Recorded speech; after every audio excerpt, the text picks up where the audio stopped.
আলাইকুম। উপস্থিত শুধু গণমাধ্যম কর্মীবৃন্দ এবং একই সাথে জুলাই গণ অভ্যুত্থানে সরাসরি অংশগ্রহণকারী আপনারা যারা আন্দোলনকারী আছেন তাদেরকে সবাইকে ধন্যবাদ জ্ঞাপন করছি।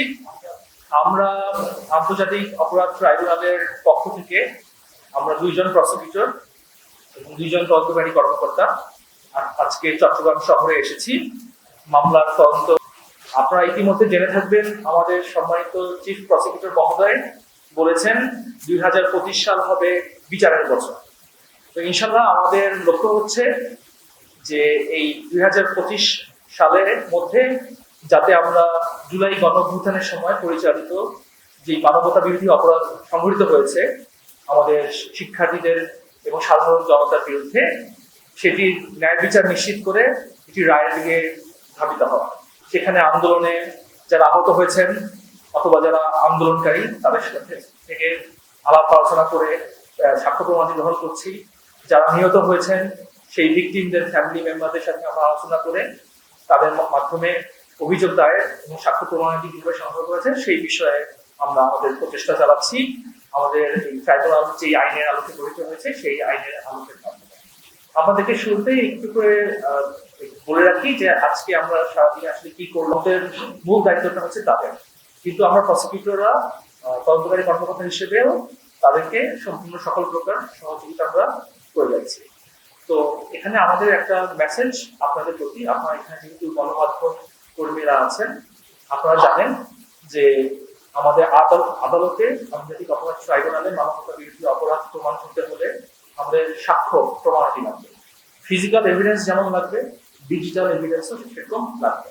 তো এখানে গণমাধ্যম কর্মীরা কিন্তু খুব গুরুত্বপূর্ণ ভূমিকা পালন করতে পারেন। কারণ হচ্ছে আন্দোলনের সময় জনগণ যে নির্যাতন নিপীড়নের শিকার হয়েছিল সেই বিষয়গুলো কিন্তু আমরা পুরো জাতি জানতে পেরেছি আপনাদের গণমাধ্যম কর্মীদের মাধ্যমে। একই সাথে বিভিন্ন ব্যক্তি তারা নানাভাবে এই বিষয়গুলো ফুটেজ সোশ্যাল মিডিয়া থেকে শুরু করে বিভিন্ন প্ল্যাটফর্মে শেয়ার করছেন। এই কারণে তাই আপনারা যারা গণমাধ্যম কর্মীরা আন্দোলনের সময় জনগণের পাশে থেকে সাহসী ভূমিকা পালন করেছিলেন এবং বিভিন্ন সময়ে আপনার স্টিল পিকচার অথবা ভিডিও ফুটেজ আপনারা ধারণ করেছিলেন, আমাদের ট্রাইব্যুনালের পক্ষ থেকে এবং তদন্তকারী সংস্থার পক্ষ থেকে আপনাদের প্রতি আহ্বান যে আপনারা এগুলোর যে র ফুটেজ সেগুলো এই ট্রাইব্যুনালকে প্রদান করার মাধ্যমে এই যে জুলাই গণ অভ্যুত্থানের সময় যে মানবতা বিরোধী অপরাধ সংঘটিত হয়েছে সেটার তদন্ত কাজে পূর্ণাঙ্গ সহযোগিতা করবেন যাতে আমরা ন্যায় বিচার নিশ্চিত করতে পারি। আমি আপাতত একটু বলে আমাদের আরেকজন সম্মানিত প্রসিকিউটর যারা আব্দুল্লাহ আল নোমান ওনাকে দিচ্ছি, উনি আরো বিষয় বলবেন যেগুলো আজকে আমরা স্বাধীন কি করলাম এবং ট্রাইব্যুনাল কি কাজ করতে পারবো। ধন্যবাদ। আর ক্রাইমস এগেইনস্ট হিউম্যানিটি মানবতা বিরোধী অপরাধ হিসেবে স্বীকৃত হবে। তো সেই বিষয়গুলোর বিচার কার্য কিন্তু এই ট্রাইব্যুনালে হবে। তো এখন সারা দেশে জুলাই গণ অভ্যুত্থানের সময় যে মানবতা বিরোধী অপরাধগুলো হয়েছে আপনারা জানেন যে ম্যাজিস্ট্রেট আদালতেও কিন্তু অনেকগুলো মামলা হয়েছে, অর্থাৎ পুলিশ স্টেশনে অনেকগুলো অভিযোগ দায়ের হয়েছে যেটা পরবর্তীতে ম্যাজিস্ট্রেট আদালতে গেছে। সেগুলি আমাদের এখতিয়ারভুক্ত নয়।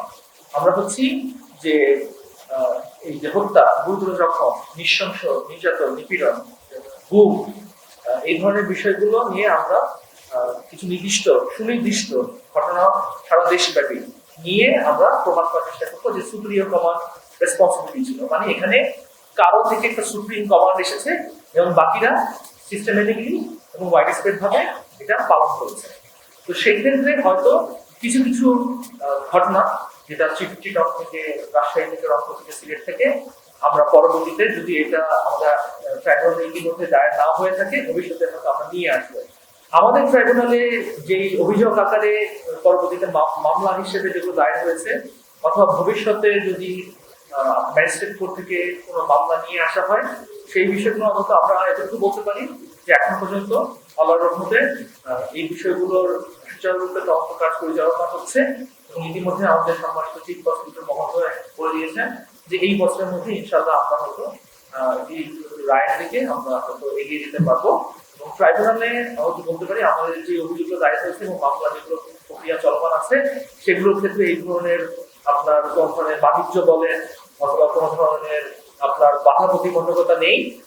সরকার প্রশাসন বিভিন্ন বাহিনী আমাদেরকে সম্পূর্ণ রকম সহযোগিতা করছে।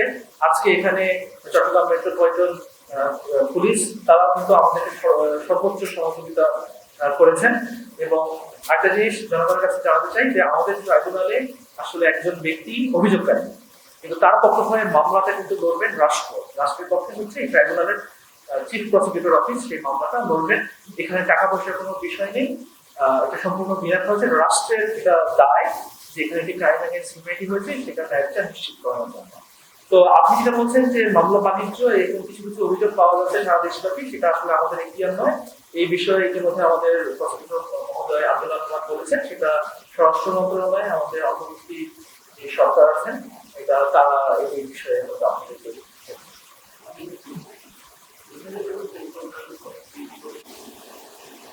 আচ্ছা, আমরা কয়জনের সাক্ষ্য নিয়েছি একটা অ্যাপ্রক্সিমেট আপনার ধারণা নেই যে প্রায় মোটামুটি 30 জনের মতো, কিন্তু সংখ্যাটা আরো বাড়তে পারে কারণ আমরা আগামীকালও থাকবো। আর সরাসরি গুলি খাওয়া এর মধ্যে আমরা আপাতত 2 জন পেয়েছি, কিন্তু সংখ্যাটা আরো বাড়তে পারে। কিন্তু এগুলো সবই কিন্তু নাম্বার, এগুলো আরো যাচাই বাছাই ক্রস চেক করার বিষয় আছে। আর পুলিশ গুলি করেছে কিনা এরকম কিছু একটা উল্লেখযোগ্য সংখ্যক যারা ভিকটিম অথবা যারা প্রত্যক্ষদর্শী তারা বলেছেন যে সবগুলো জায়গায় না, তার বিভিন্ন আপনার প্লেস অফ অকারেন্স বিভিন্ন জায়গায় হয়েছে। কোনো কোনো জায়গায় রাজনৈতিক নেতৃত্ব যেমন ছাত্রলীগ যুবলীগের নাম কেউ নিয়েছেন, কোনো কোনো জায়গায় বলেছেন যে পুলিশ এখানে গুলি করেছে। তো এরকম মিক্সড গ্রুপ আছে। ধন্যবাদ। যে আপনারা আমাদের জন্য দোয়া রাখবেন যাতে আমরা সততা ও নিষ্ঠার সাথে আমাদের উপর অর্পিত দায়িত্ব পালন করতে পারি। এবং অবশ্যই আপনারা যে কোনো সময় আমাদের সাথে যোগাযোগ করার জন্য স্বাগতম। এবং আপনারা যদি আমাদেরকে সাহায্য সহযোগিতা করেন, ইনশাআল্লাহ আশা করি আমরা ন্যায় বিচারটা নিশ্চিত করতে পারবো। সবাইকে ধন্যবাদ। সামনে হয়তো আবার প্রধান এবং নাগরিকের তথ্য আমাদের কাছে আসবে না এরকম ঘটনা ঘটবে। আচ্ছা, এটা আপনারা হয়তো বুঝতে পারছেন যে আজকে আমরা কিন্তু আপনাদের সামনে এসেছি। এখানে নাগরিক কমিটি, তারপরে সুশীল সমাজ অথবা আমাদের যে সিটিজেন্স যারা আছেন তারা কিন্তু উপস্থিত আছেন। এটা কিন্তু নির্দেশ করে যে আমরা কিন্তু নানাভাবে তথ্য কিভাবে সংগ্রহ করা যায় সেই প্রচেষ্টা করছি। আপনি যদি আজকে আমাদেরকে তথ্যটা দেন, এটা নিয়েও ইনশাল্লাহ আমরা সামনে ফলো আপ করবো। এবং এই প্রক্রিয়া শুধু আজকে এখানে না, আপনি একটু জেনে রাখেন যে এই মুহূর্তে আজকে সারাদিন ব্যাপী বাংলাদেশের বিভিন্ন স্থানে আমাদের তদন্তকারী কর্মকর্তা এবং প্রসিকিউটররা তাদের মতন করে কিন্তু ওদের কার্যক্রম পরিচালনা করছে। জাস্ট নিরাপত্তার স্বার্থে কোথায় কোন জায়গায় করছে সেটা হয়তো আমরা বলছি। ধন্যবাদ। আমাদের দুটো প্রত্যাশা থাকবে নিয়মিত নিশ্চিত করার জন্য যেটা সবচেয়ে বেশি দরকার সাক্ষ্য, এবং এই সাক্ষ্যটা গণমানুষের কাছে, গণমাধ্যম কর্মীদের কাছে। আমাদের ট্রাইব্যুনালের সফিস্টিকেটেড ইমেল আইডি আছে এবং আমাদের অ্যাক্সেস খুবই সহজলভ্য।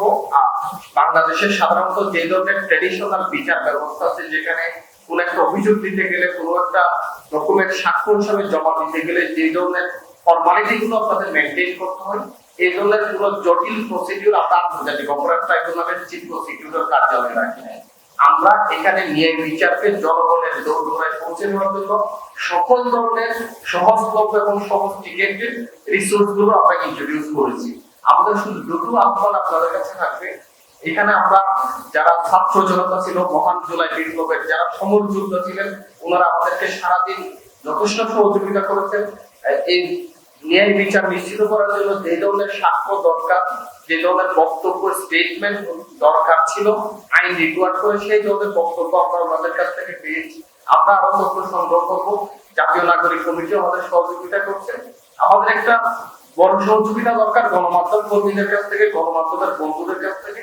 আপনারা সরাসরি সমরে ছিলেন, আপনাদের অনেকের কাছে আপনাদের নিজের মোবাইল অথবা আপনাদের প্রতিষ্ঠানের যে ডিভাইস আছে সেটাতে দারুণ ভিডিও আছে। আপনারা মহান জুলাই বিপ্লবকে সফল করার জন্য এটা আপনাদের একটা উদ্যোগ হতে পারে। আপনারা যদি সংরক্ষিত হয়ে আপনাদের মোবাইলে দারুণকৃত সেই গণহত্যা, মানবীয় হত্যা বিরোধী অপরাধের ফুটেজ গুলো আমাদের চিফ প্রসিকিউটর কার্যালয় এবং আমাদের স্বাধীন তদন্ত সংস্থাতে সেখানে দেন। ন্যায় বিচার নিশ্চিত করার জন্য একটা বড় নিয়ম হিসেবে কাজ করবে। সবাইকে ধন্যবাদ। যে একটা জাস্টিস প্রোভাইড করতে আমরা যত বেশি দেরি করবো ওই জাস্টিসটা আর জাস্টিস হিসেবে লোকজনের সামনে উপস্থিত হবে না।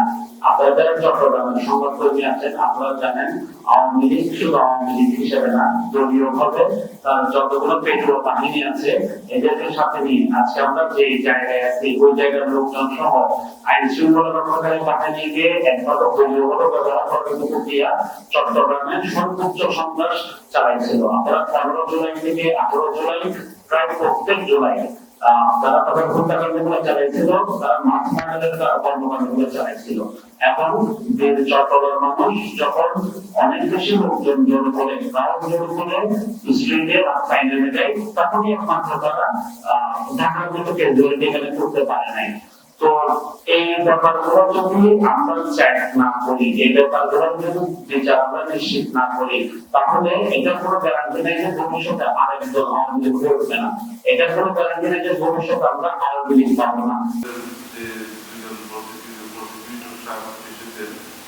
যে আমরা কি করবো যে ওনারা একটা সিরিয়াসলি ব্যাপারটা নিয়েছেন জুলাই বিপ্লবের ব্যাপারটা এবং দ্রুত বিচার সম্পন্নের জন্য ওনারা চেষ্টা করে যাচ্ছেন।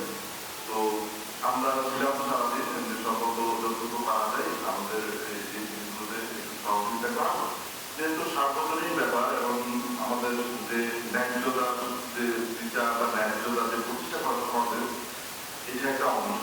আমি খুবই স্যাটিসফাইড যে সবাই শপথপ্রণোদিত হয়ে এখানে সবাই উপস্থিত হয়েছেন আজকে এবং শপথপ্রণোদিত হয়ে এখানে ন্যায্যতা প্রতিষ্ঠা করার জন্য সমাজের এই চেষ্টা করে যাচ্ছে।